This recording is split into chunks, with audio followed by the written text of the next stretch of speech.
Hello and welcome to the Argyle GC CLO Summit. My name is Vicki Lynn Brunskill with Argyle. I have some important information to share with you, and then we will welcome our esteemed opening speaker to the event. First of all, we'd like to take a moment to thank today's sponsor, Link Squares. Our partners are committed to providing you with valuable content and a great overall experience today. And at any time during today's event, you can visit their virtual booth from the main agenda page. And those virtual booths do include complimentary materials, information, and meet and greet opportunities. Thank you again, Link Squares. We also welcome you to stay socially connected during today's event. For those of you who are active tweeters, please use the hashtag ArgyleDigital and follow us on Twitter at Argyle Exec Forum. And be sure to follow Argyle LinkedIn for special announcements. I'd like to also take just a moment to go over our content neutrality policy, which we've curated based on the feedback we've received over the years from our members. We've worked closely with our speaking faculty for this day to ensure that you receive a set of balanced and neutral viewpoints during each of the sessions today. And we appreciate our members' support of this policy. And finally, and most importantly, we want to hear from you. So during each session, we encourage you to submit your questions and comments in the Q&A box on your screen. And following each presentation, we've set aside time for our speakers to weigh in on those questions. Thank you again for joining us today. Now I'm happy to get started. Without further ado, I would like to introduce today's speaker, Lucy Bassli, author of CLM Simplified, The Simple Guide to Legal Innovation. Lucy, we are so excited to have Lucy with us for a fireside chat titled CLM Efficiency for Inside Counsel, Metrics and Considerations for Success. Welcome, Lucy. Thank you very much. Very happy to be here. Favorite topic. Wonderful, wonderful. I'd love to just dive right into our discussion and let's start by asking you to tell us a bit about yourself. You bet, absolutely. So let's see, I'm a good old practicing lawyer at heart. I spent the bulk of my career actually in-house at Microsoft, where I was assistant general counsel there. And my main job was providing the legal support for our global procurement function. Over time, that quickly became obvious that contracts, wow, there's just a lot of them.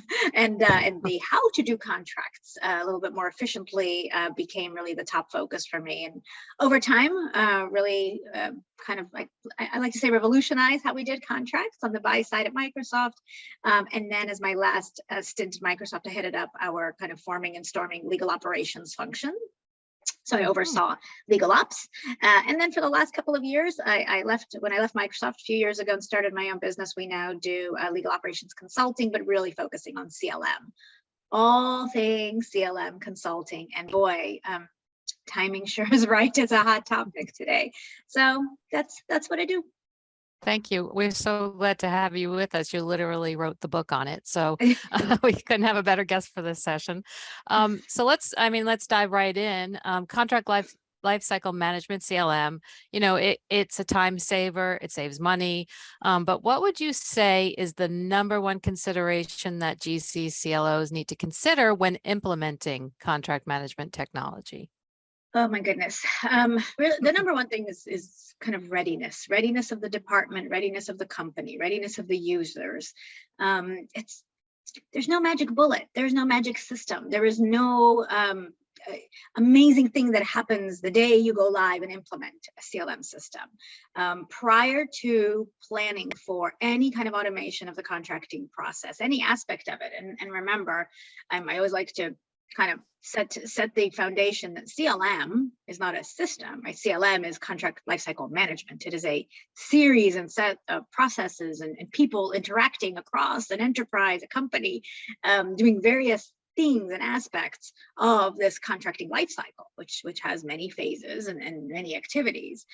So the thought of automating a contracting lifecycle, you're actually automating a lot of different parts, a lot of different things and activities, and different users have to play in the system. And I think to me, I kind of put all that together in this concept of readiness. How ready is the department? How ready is the rest of the company?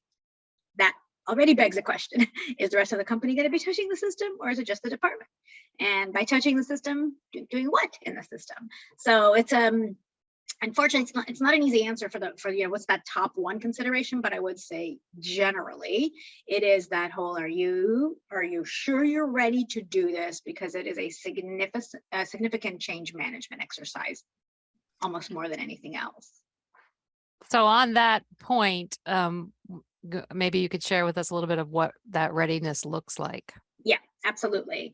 So of course, as I'm sharing with you, I'm hearing the lawnmower start. So we just talked off camera about the new world order we're in, and well, it's not a dog, a cat, or a person, but a lawnmower. So hopefully it'll come through clearly. But let's talk a little bit about readiness. Couple of basic things, and I'm going to try to kind of divide this into a couple of buckets so that people can orient themselves on what resonates for them. Every law department thinks a little bit differently about CLM. It is so big and so broad that when I hear, hey, I'm going to get a CLM system, my first question is to do what? What are you trying to automate? So I would break it down into a couple of buckets. First of all, do you have a general policy in your department of what you should be touching? You, the law department, which contracts are you involved in? Which contracts should you be involved in? Those are two very, very, very different questions. If the answer is the same, that might be great. You've already figured out which ones make sense for the legal department to spend their time on. Or the not so great outcome could be that you're reviewing everything, and you might think that's the right thing to do. I'm not quite sure that's going to be the positive outcome there. But first things first, policy. It's a big word, but really think of it as what is the GC's point of view on the role of the legal department in contracting. And I just saw a question pop up around signatures, and I will say very quickly though about signatures, that is one easy phase of the CLM that legal shouldn't be involved in.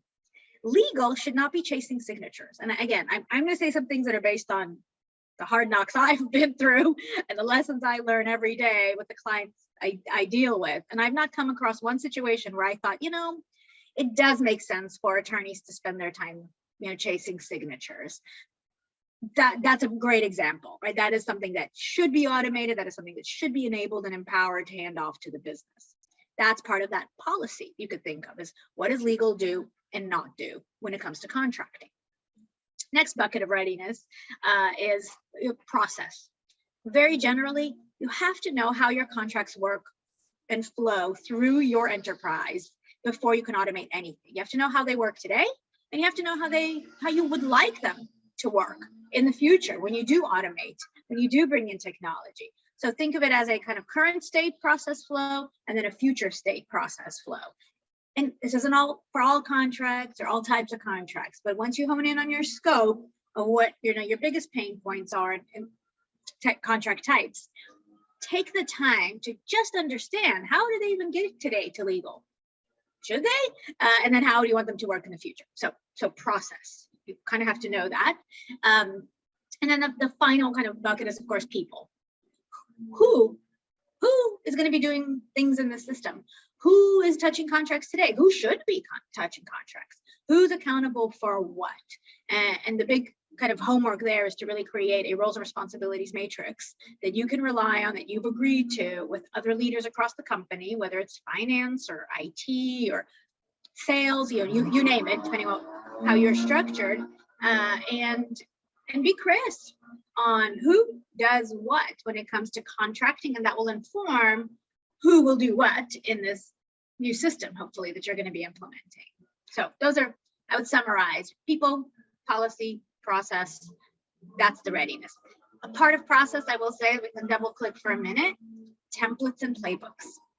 You also have to know which contract types you are trying to automate and impact with the new system. And what's the current state of those? Do you have templates? Should you have templates?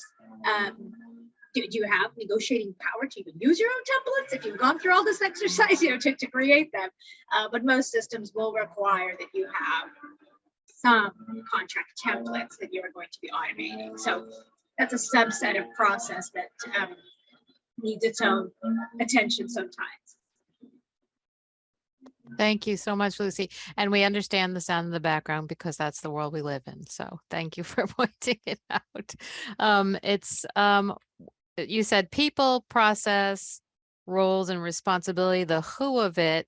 So what are some of the other top CLM related issues that you think counsel face, even within people process roles and responsibilities, and how can they be avoided? Any of the problems you've seen companies face, counsel face? Sure. And by the way, we're now all done with the nearby noise. So right during my most exciting part, CLM readiness. But we're done now. So highest, let's see, the top things, to face to avoid within the context of that readiness. I'm gonna have to go back to, again, it is it's a lot about the people. I mean, it really is a lot about the changes you expect people to accept with this new system. You can have a fairly smooth implementation and the system goes live.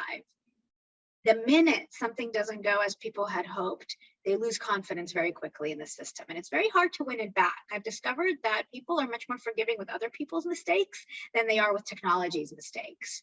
And so getting the right frame of mind around tech adoption and automation and understanding the risks, kind of going into it eyes wide open, it is the main thing I would warn leaders at the GC and CLO level. They're usually not the ones hands-on doing this. They probably have a deputy or somebody assisting them to do it. Being clear that this isn't just a side job. This isn't just, oh, by the way, let's get a CLM system in place. It's hard. You need the right person driving that change, leading by example, going in eyes wide open, learning the lessons, really rolling their sleeves up to make it work, and then leading really that change across the department or across the business, whoever it is you're trying to impact. But this is a change management exercise more than anything. And a million metaphors and examples I use to try to bring it kind of down, home for people. The phone, when the first, iPhone came out, there were no buttons. Right there was a phone without any raised buttons. That's a change. The benefits outweighed that change curve. So clearly the world, right, adapted to it because there was the benefits. CLM systems don't come with those immediate shiny benefits. They just kind of don't. And so you have to be prepared for kind of that learning curve. And people, they can't give up. So it's a power through kind of a thing, because the implementation is actually not the end game. The implementation is the start. And oftentimes that excitement of the implementation and all the hard work's been done and you're live is really just the beginning of the hard work now to go, hey, why doesn't it do what I thought it did?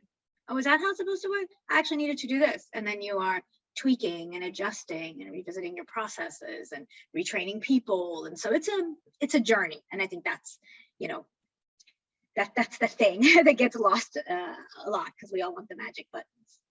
Right. Everybody's looking for that magic button. But, you mentioned someone needs to drive that change. And who should that be? Curious as to your opinion. Is it someone within the legal department? Is it the actual, GC? Is it someone outside the company? Yeah, or outside the department, I guess. I think you're asking. And look, that begs the bigger question of who owns contracting. I don't have the right answer to that. I don't know what the right answer is, because much of it comes down to that particular enterprise. The business itself, the industry itself is in a high contracting volume industry, then there tends to be some pretty robust business processes and business operations leaders that are comfortable owning contracts. If contracts aren't as much core, or the volume isn't, it's not a contract driven type of business, then oftentimes legal kind of steps in and goes, okay, God, if nobody's going to do this, I'll do it. So there isn't a right answer. Oftentimes the legal does adopt this orphanage, this contracting orphanage. I used to always call us that too, my team at Microsoft. It's like, we're the orphanage. It's okay. We're a loving one. And we embrace all of the contracts that come to us. So let's assume, for the purpose of this discussion, it's the legal team. And so this is our audience, of course. And you own it by choice, by default, whatever it is, you own it. driving the actual CLM tech implementation should not be the GC's job. First and foremost, I would say look within the department for who can be a good, strong leader and champion, just like I described earlier. You really need a champion. It's not just somebody who's going to do it as a task. It is somebody who's got to, you kind of have to believe in this stuff here. You kind of have to really want this to be successful. So find somebody in the department who has a knack or an interest in technology. People do, they may just not be able to kind of scratch that itch, so to speak. So maybe this is the chance for them to do it. So find somebody who you can give that opportunity to if you have, you know, a large enough team to pick from. Ideally, you also have somebody who is more of a project manager, a technical project manager. Technical meaning they've done technical implementations, or if they haven't, at least they've got the, let's do air quotes, technical project management skills. They know how to manage a project. Doesn't matter what kind, but they know how to manage a project.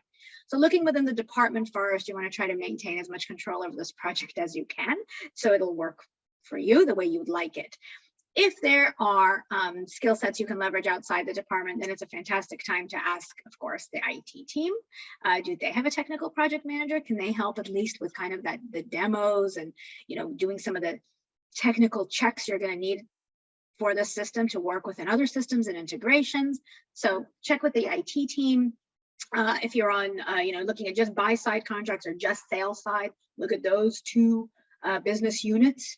Can they help you? Of course, if you have a procurement function, they should at least be able to help you run your RFP process if you're selecting a system through an RFP process. So look around the company for which skill sets you need to leverage. But if you're keeping it mostly within your department, make sure you have somebody partnered up with the lead attorney on this. You need a business professional, program manager, project manager, somebody with a background that is not purely legal, because we need that balanced. Just trust me on this. We have to be natural project managers as lawyers, but it doesn't mean we are effective or efficient project managers. So get a good project manager that's going to oversee all of this, and then make sure you've got the right attorney sponsor, the substantive leader on why this is an important project. That's the dynamic duo I would look for. Thanks on that. And then before we go into outsource or insource, that question, we had a question come in from the audience. Our first venture into CLM was bumpy and adoption was spotty. We are in the process of changing vendors. As we roll out our new system, what is your best advice to drive adoptions by lawyers? Are there any key points you have that resonate with lawyers to see the benefit value of using the system versus working around it in emails, the hard drive? Yeah. As I mentioned, this is the toughest part. So I will also say, and it might be too late, but I feel like I have to be honest, changing systems may not change this outcome, this problem. That is just an alert. I actually have a client where they're changing the system. They know the systems aren't fundamentally different. They're using the change to the new system as a vehicle to recommunicate the benefits, retrain, and kind of try again. So just everybody should know that. Again, going in eyes wide open. Oftentimes systems features are quite comparable and on par, especially these last several years where CLM tech has exploded. Okay, so let's talk about how do you get lawyers to play? It's a tough one. It is a tough one. Top down, first and foremost. So if this is a GC or CLO that asks that question, I'm going to kind of put it on you.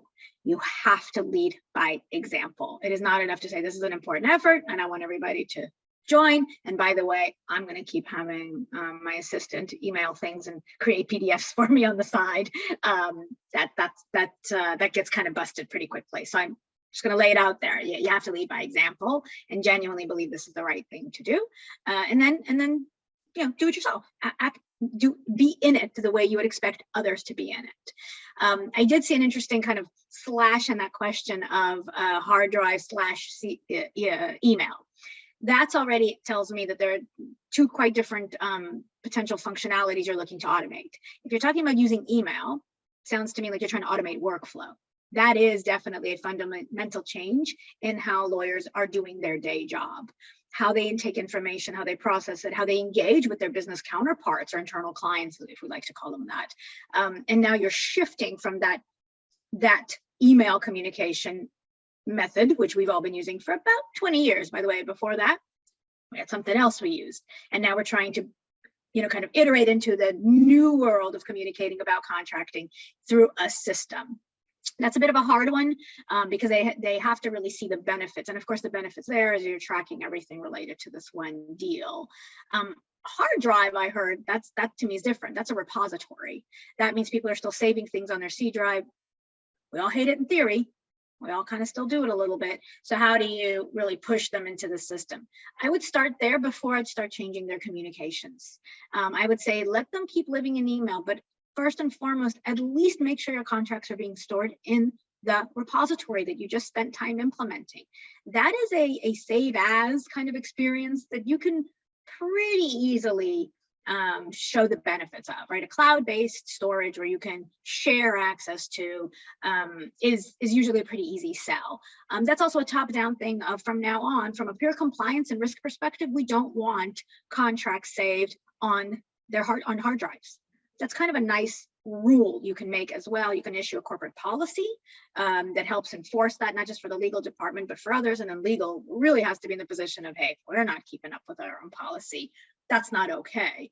Issue a policy, right? There's a new corporate repository for contracts. For these kind of contracts, this is the repository, this is the link. We expect all contracts to go here. And by the way, if you don't have access, here's who can help you, store them. Hopefully you've kind of thought through who's accessing it. But because of that little slash in the question, at least the way it came through in the chat here that Vicky Lynn read for me, I would say start with that repository. They will see those benefits. Laptops break, we all know that. Hard drives crash, you forget your laptop, whatever it is. And you can start sending links that forces people to remember, oh yeah, this thing is there. Don't send attachments, don't download and attach it to an email, send a link in the hard drive. So some of it is kind of a little bit of a forced mechanism as well. The email stuff's harder to force. You can't monitor it as well.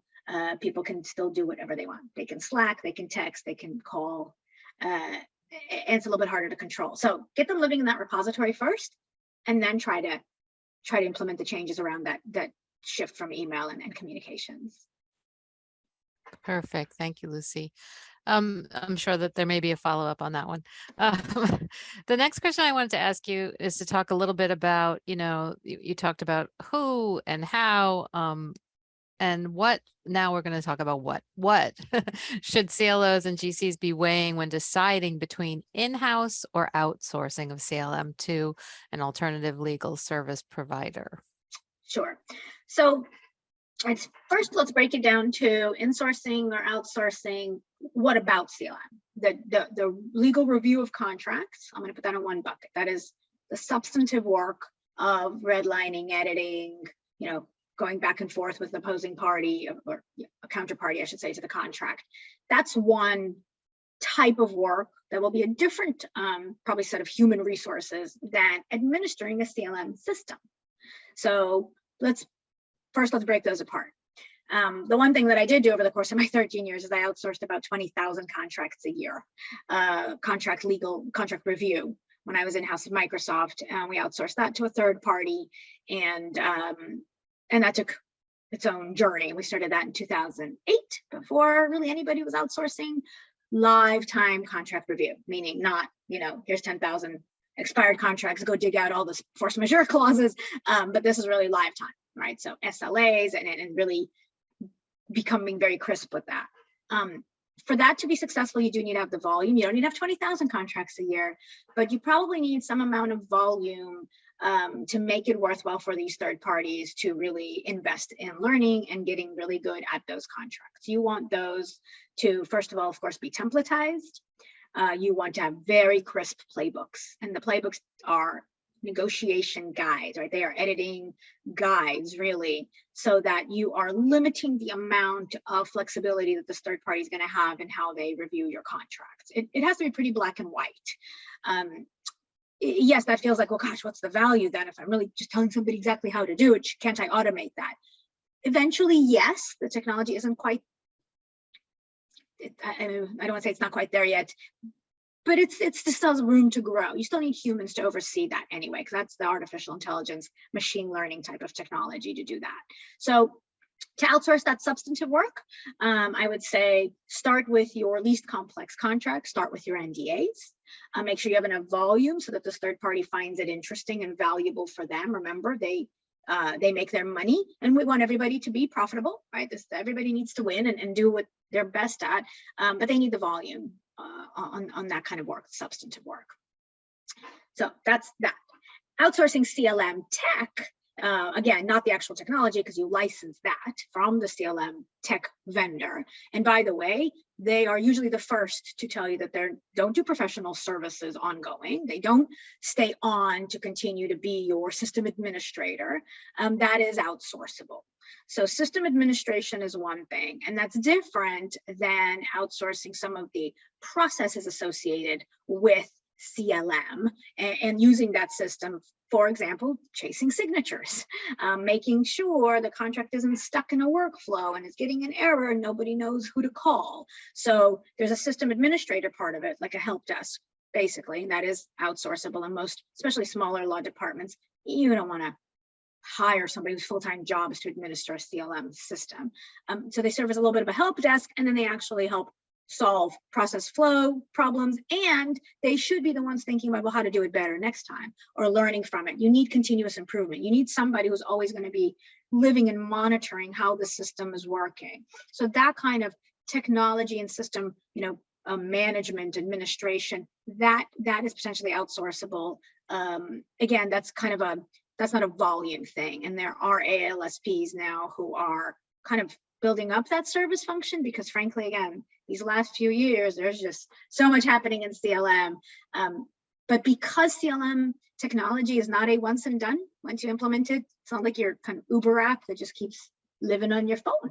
Once you figured out the difference between an Excel and an UberX, or a Wait and Go Cheaper, or a Carpool, and all these new things they keep kind of adding in there, you figure it out and it lives on your phone, and you're pretty much, you kind of have it down.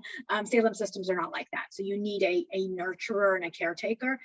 That's likely something to research outsourcing. Thank you, Lucy. And then we had a question come in from the audience. Does it make sense to implement a CLM with a small test group?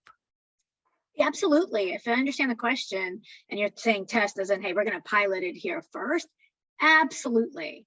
I will say right now, I am not a fan of the big bang CLM system implementation. I've not seen, actually, I don't think I've seen a successful one really happen.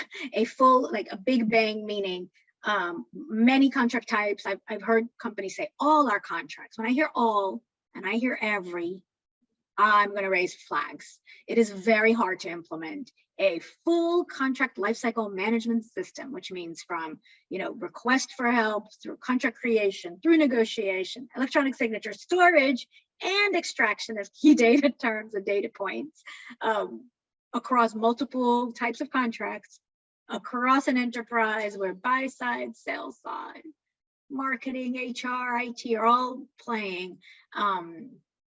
I would like to see one that was really successful. So I would say absolutely. If you've got a little pilot group, a little test team, start there. They're going to be your champions. They're going to be your truth tellers. They're going to fix stuff before it goes live, because it's very easy to lose credibility. It is very easy. A failed CLM system implementation costs you more in internal credibility than it does probably money. Well, on par, at least sometimes. Good point. When we were speaking about outsourcing, we had a question come in that says, when you say 20,000 contract reviews, how unique are each of these contracts versus form work? Form work, good question. And I hope I was clear, and if not, let me be clear. Templatized, playbooked, black and white, clean and out, just mess. Right. So these were buy-side contracts. They were procurement statements of work. They weren't even master level agreements. I think we got them into master level agreements over the years, but I actually had outsourced that to a law firm in a different type of a managed service, which most law firms aren't ready for it, and takes a little hard work, but could be worthwhile. But I was really focused on that volume is in that statement of work level. So really should be a business document, right? Some of you are probably going, why was legal even touching statements of work? Good instinct. good instinct, but you know why? Because it's a train wreck and we can't look away from it. So when you have a statement of work that gets appended, appended to it by the third party or the opposing, counterparty, 10 pages of their standard terms, you need somebody who's going to clean out that statement of work. So it was a highly, form templatized type of work. But before that, we had, I want to say 24 plus paralegals and paraprofessionals across the law department touching these statements of work. None of them look the same. There was no predictability for the business. Some take 5 weeks, some take 5 minutes. Some always come back and push back on this kind of term. Some let that term fly. So it was just unpredictable, and no, it was not a good experience at all. So by outsourcing, we got to standardize. So it was kind of a sneaky way of going, well, look, if I can't tame all this in-house, I'm going to lift it and shift it out. And then at least I know it will be standardized based on my preferred playbook and template. So it was a win-win. And the business was delighted. We had SLAs and predictability. And it's not easy, but it was worthwhile in the end. So that, as you were speaking, we have a couple of questions that come in on AI Great. and on metrics. I want to make sure that we cover those topics. So which contract management performance metrics are most important when evaluating CLM processes? Okay, so this is what another one where I'm going to just keep it really, really tangible and pragmatic. I love technology. I love AI. I follow it closely, all that. Let's just pause on that for a minute. Every system should be able to easily answer a few basic questions for the GC or for the system admins. I don't care where you are, if you're deep in the system or if you just want to look at a dashboard. Everybody should be able to answer very quickly, how many contracts? How many? You got to know how many are running through the system at any time, or how many are coming to legal, if that's your key metric and you're trying to really reduce the amount of time you're spending on maybe routine contracts. But you got to know how many contracts. You need to know what type. There's got to be some buckets these contracts fall into. They can't all look the same. If you're doing NDAs or if you're doing 35-page cross-joint patent license agreements, please don't, make sure the system is able to break that down for you. So how many, what type, and then I'm going to say, ideally, how long? How long did the system, how long did this contract sit in the system? How long did it sit in certain places? Was it in legal? Was it with the business? Was it finance? Were they approving it? And that took 5 weeks, and the whole contract itself took 5.5 weeks from start to end. 3 basics I every time go back to: how many, what kind, and how long. Now, having said that, that all sounds very basic. That all sounds like, well, of course we should all know that. Most departments can't answer those questions today. Most departments, sadly, have a tough time answering those questions post-implementation. So make sure those are your requirements from the beginning. Be crisp and be clear when you're doing demos. Demos are always great. Demos are always great, except even when you have a clunky demo. That's an alarm. But a great demo, you should expect. Make sure you're able to articulate that these are priorities for you to get those questions answered. Then we'll go the layer deeper. That's where AI, machine learning, all that excitement is happening, and it's easy to get excited about it, and you kind of you want it when you hear the prospect of having that at your fingertips.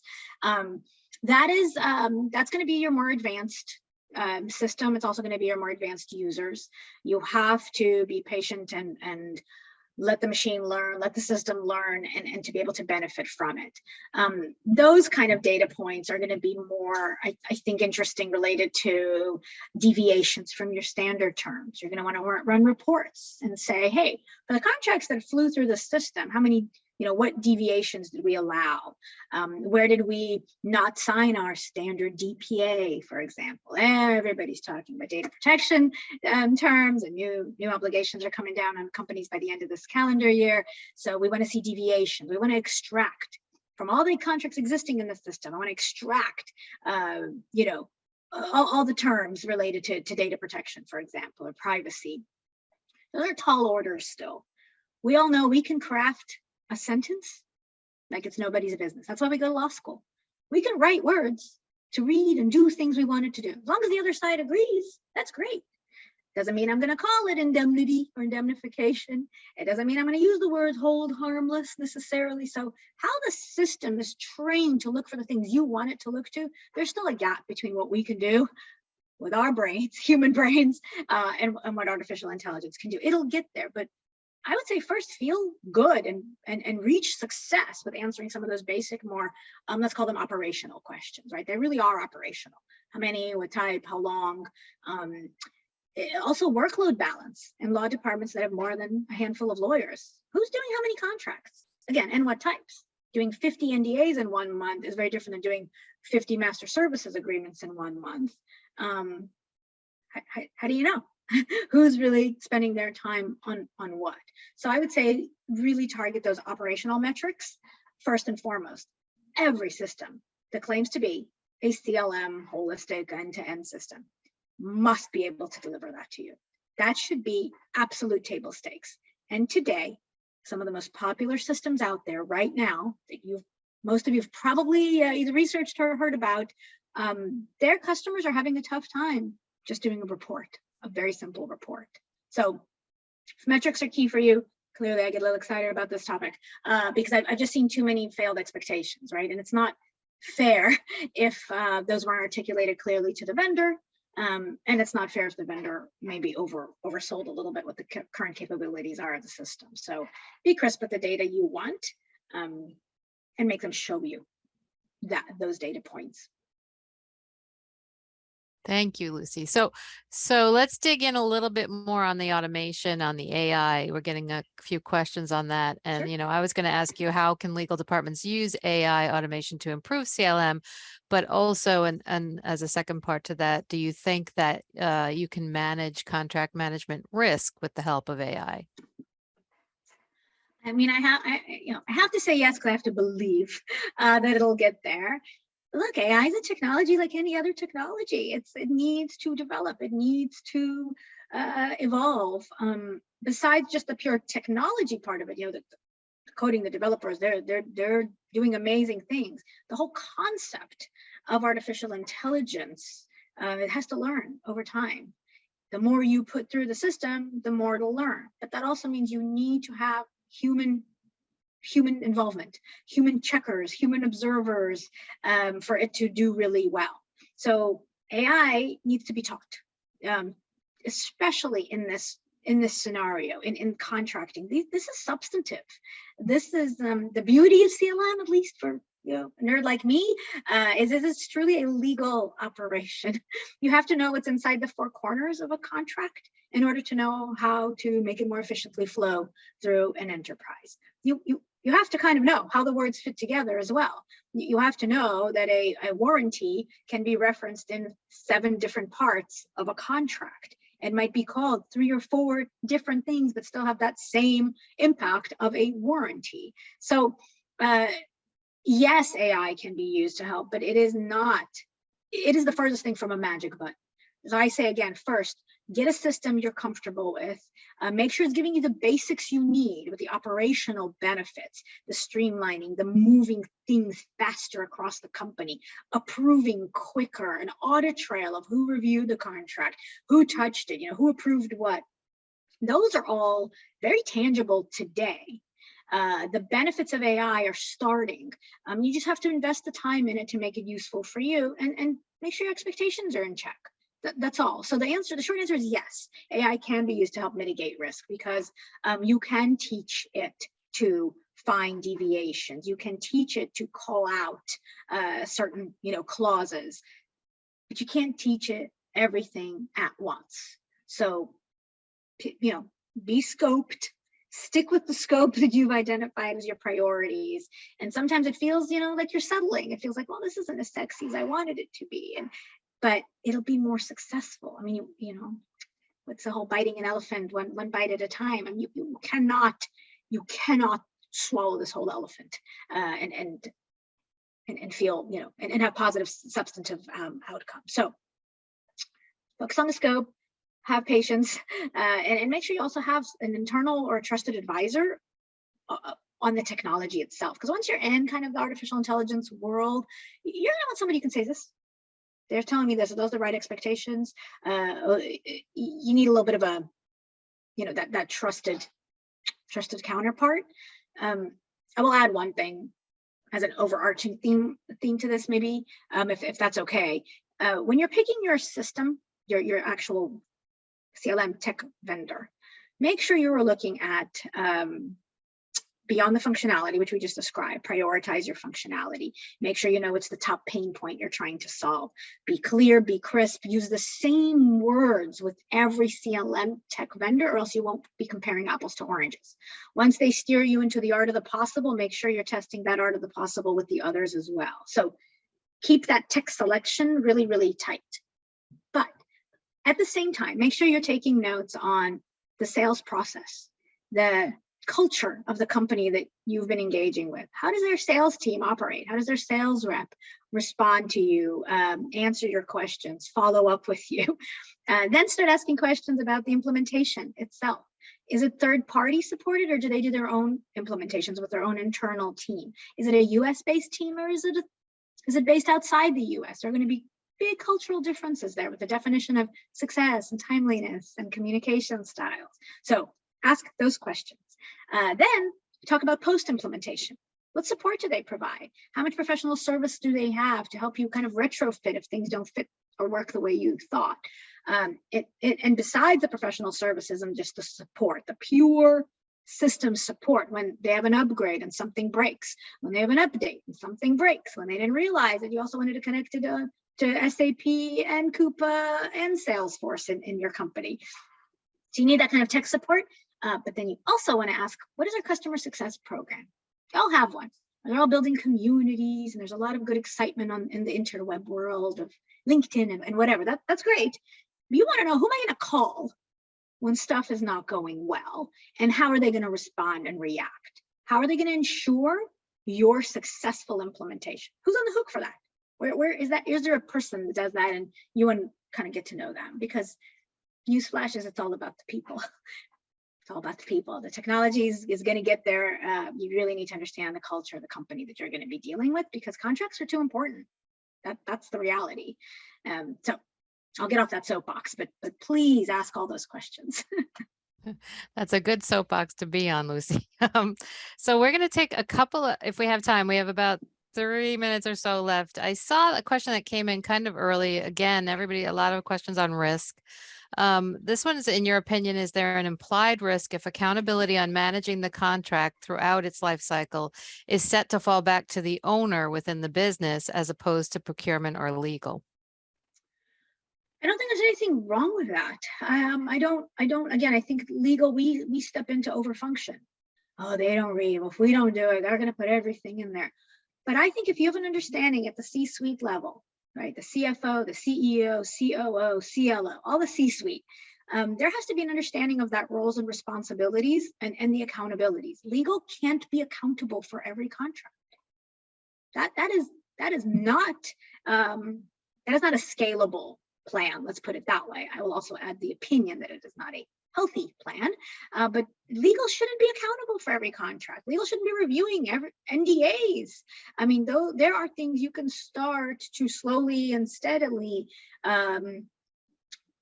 empower. I don't want to say force the business to do their day jobs, but definitely empower them and make sure that their chain of command knows that that is their accountability. So yes, is there an inherent risk in that? Probably, but you know what? Lawyers, we can all look at each other's contracts in hindsight and have a completely different opinion on how that sentence should have been written, or which risk we chose to assume, because at the end of the day, so many contract negotiations become a horse trade. Pardon me, but they do. Suddenly you're giving away something that is completely unconnected with something else in the contract. But you're like, fine, if you just give me that and I will give you this, can we call it a day? We've all done it. May not all of us like to admit it, but we've all done it. So yes, it's a bit of an implied risk to have the business do it, but I'll be honest and say it's an implied risk whether you have procurement and a deal desk or a sales team do it too. Anybody outside of legal feels scary. And sometimes the C-suite uses legal as a crutch. And that's where really the GC and CLO have to kind of have that difficult conversation. But let's get some contracts off legal and out of legal. And automation can be a way to help that for sure. We're going to have to end on that note. We had lots and lots of great questions coming in from the audience. I'm sorry that we don't have more time. And I want to thank you, Lucy. This has been an insightful and practical and wonderful fireside chat. I thank you for being here with us.